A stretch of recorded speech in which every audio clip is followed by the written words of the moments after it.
那帮我们讲第3场，它的题目是信仰与实践，慈济人间佛教里的跨宗教反思，请。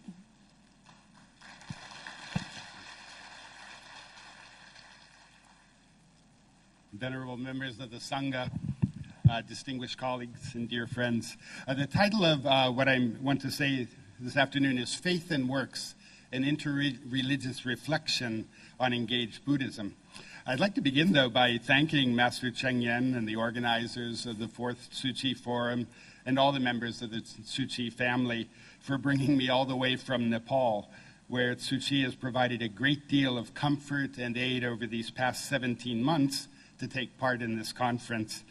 The vision of Master Cheng Yen has motivated and guided the service of tens of thousands of Tzu Chi volunteers throughout the world for a half-century now, and it's a very great honor to be with you as you mark this great milestone in your history. I only learned of Tzu Chi's work a few years ago from Professor Richard Gombrich, my old mentor, so as you can see, he's still teaching me. But I've certainly learned a great deal about Tzu Chi since then. I'm privileged to have been an eyewitness to the extraordinary work of Tzu Chi following the Nepal earthquakes of last April and May. During those first days after the earthquake, as we sifted through the rubble and counted our dead, I saw Tzu Chi volunteers undertake a monumental expression of loving kindness for which we in Nepal can never adequately express our thanks. Volunteers immediately, within days, provided food, shelter, clean drinking water, and essential medicine. Expert surgeons arrived, bringing not just their skills, but essential equipment and medicines and supplies. Others provided mental health support for victims of post-traumatic stress, or they created safe places for children for their protection. Buddhist nuns whose mountain monasteries were destroyed in the quakes were given a new home. But most of all, Tzu Chi built a life-giving sense of community through its own demonstration of humble respect and generosity and gratitude toward those whom they were serving. They brought a message of hope and joy to those who were suffering. Now, our topic in this session is the charity work and the Dharma path of Tzu Chi. So what I want to look at is how the work relates to the Dharma. Now, I've been studying and teaching about various aspects of Buddhism for the better part of 3 decades, right? Specializing in the Buddhism of the Himalayas. Right? I teach at a Buddhist college where all of my colleagues are devout practicing Buddhists, so are most of my students. Right? But somewhat peculiarly, in the eyes of a few, I'm also a Catholic priest, and I've spent a fair amount of time studying philosophy and theology in order to be ordained. So having been on both sides of the fence, so to speak, I'm convinced that Buddhist studies scholars could make very good use of some of the scholarly tools that have been developed by Christian theologians over the past century, especially in areas such as the historical, critical examination of scriptures or church historiography principles, for example.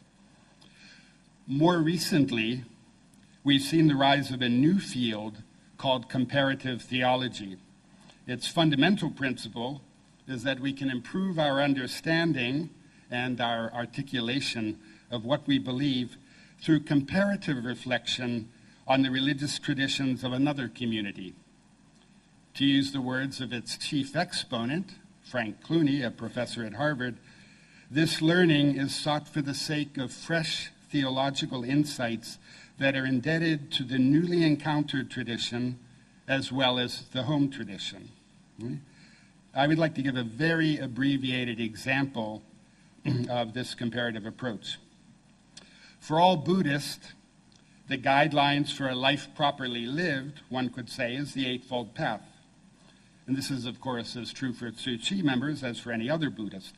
The difference, it seems to me, is that Tzu Chi sees the Eightfold Path as more than a guide for personal growth.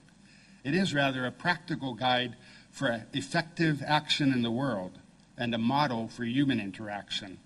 One might say that it's only through action on behalf of others that one experiences genuine personal growth. Now, this guiding principle of Tzu Chi has a very clear genealogy or lineage that's already been referred to today. We can trace the underlying ideas to Master Taixu, the great Buddhist reformer in the first half of the 20th century, who believed that we can bring the Pure Land into this world, and who spoke of Buddhism for human life. With Master Yin Shun, these ideas developed into what we now call humanistic Buddhism, and these seeds planted by Masters Taixu and Yin Shun have been nurtured and watered by the vision of Master Cheng Yen, and they flower in the service of Tzu Chi volunteers throughout the world. The approach in terms of material and spiritual aid is holistic, and it flows from a comprehensive vision of the human person, healthy in body and in mind. Now, while Master Cheng Yen and Tzu Chi are its most preeminent practitioners, one can see the growth of engaged Buddhism in many corners of the Buddhist world today, both Mahayana and Theravada. In Kathmandu, where I live in the heart of the Tibetan and Himalayan Buddhist communities, in the area surrounding the Bodhinath Stupa, there are over 40 monasteries. Now, nearly every one of the larger ones has a social service foundation.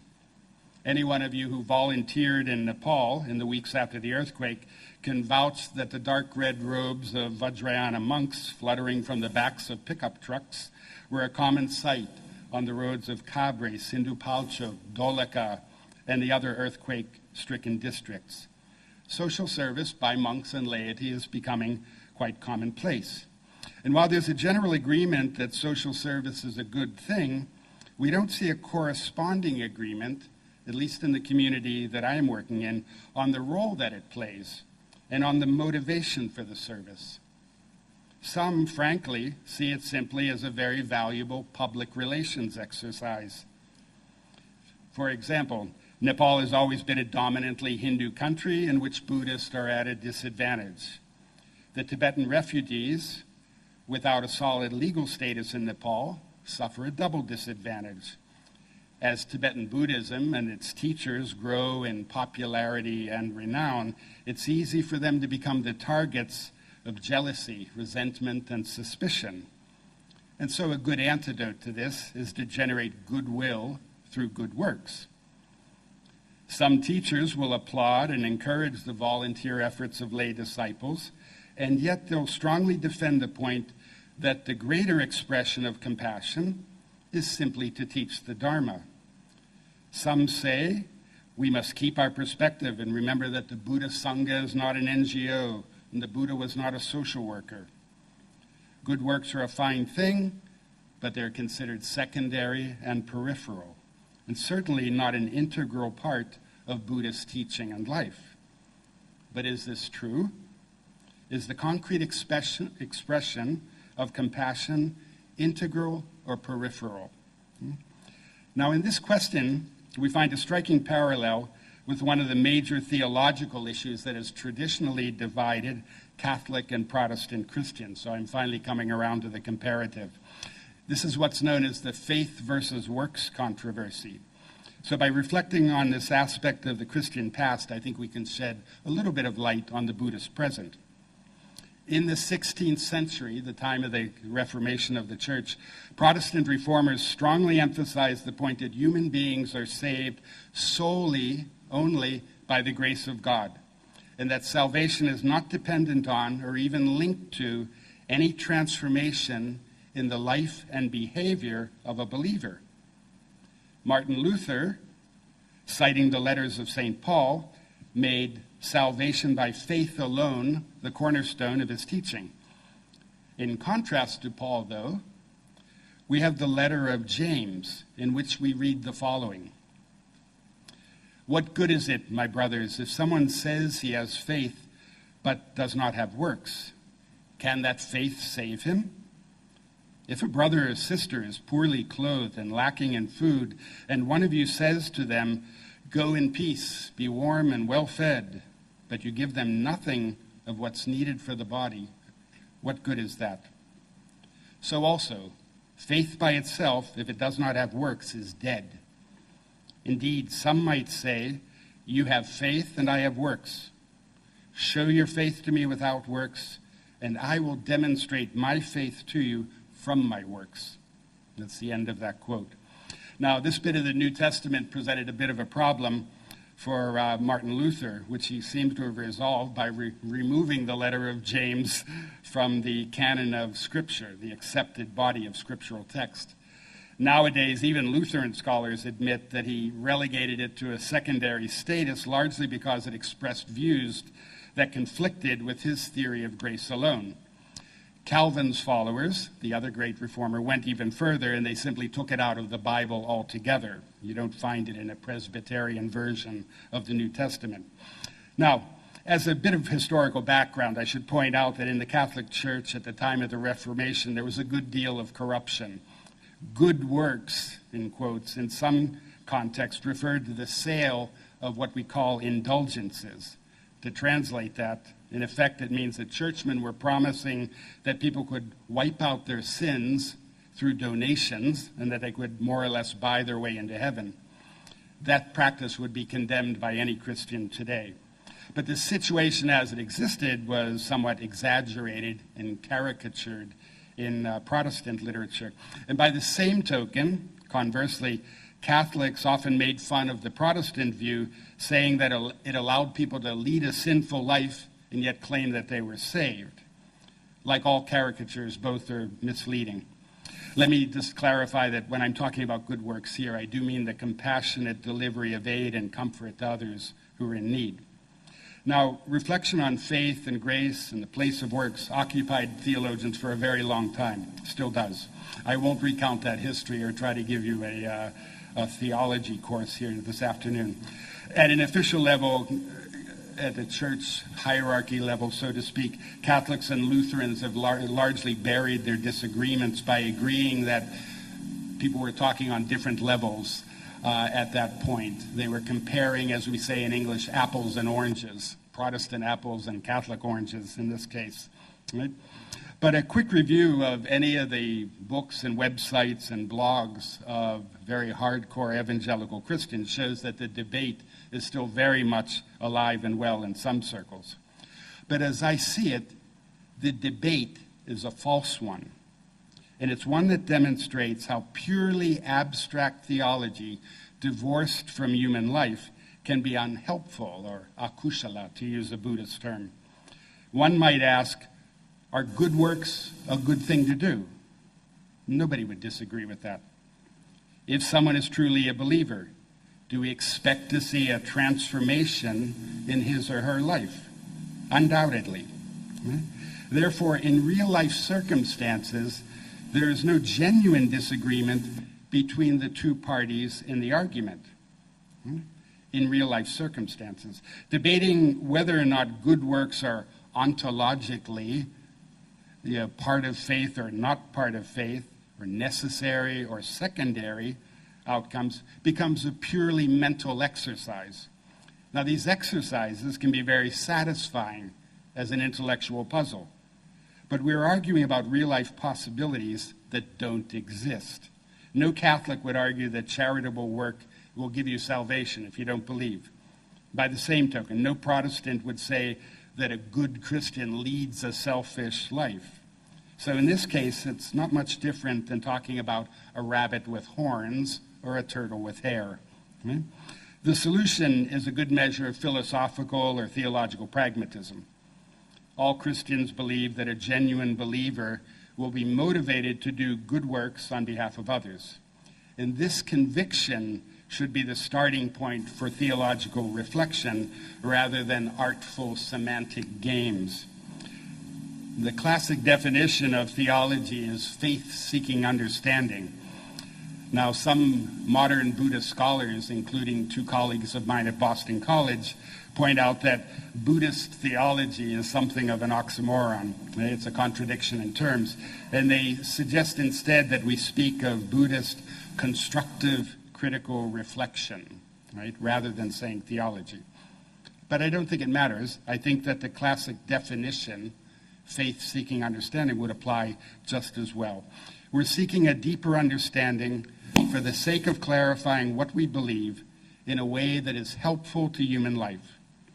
And in the concrete circumstances of human life, the belief in compassion and its actual practice can never be divorced.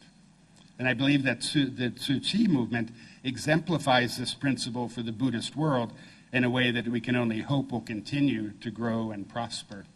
So, thank you very much.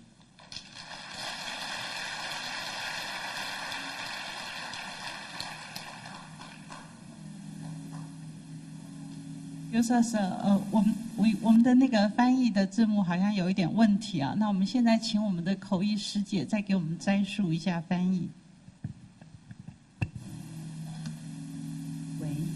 感恩各位法师、各位来宾大德们，大家下午好。那首先呢，非常感恩葛雷神父呢，透过基督教的一个教义呢，来带我们去了解实践还有理论的这个双方的一个关系下呢，如何来让我们更了解佛门在实践慈悲跟慈悲跟爱与关怀的这个部分呢，来给我们一个论述。那更重要的呢，就是葛雷神父呢，他透过在去年的时候呢，慈济到尼泊尔去赈灾的时候，他看到了我们慈济的志工在不同的教的信仰下呢，却能够一同完成同一件事情，那就是要为灾民付出。所以呢，透过葛雷神父这样子的一个论述，我们能够去深深的体会到，无论是我们的宗教信仰是什么，在慈悲的前提下，它是没有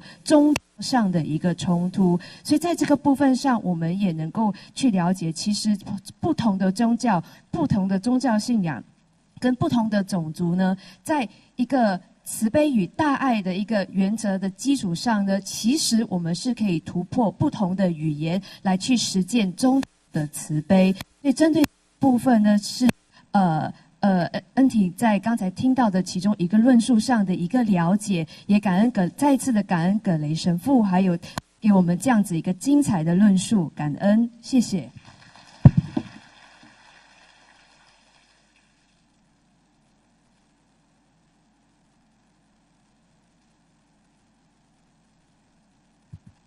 没关系，好，那我们接下来就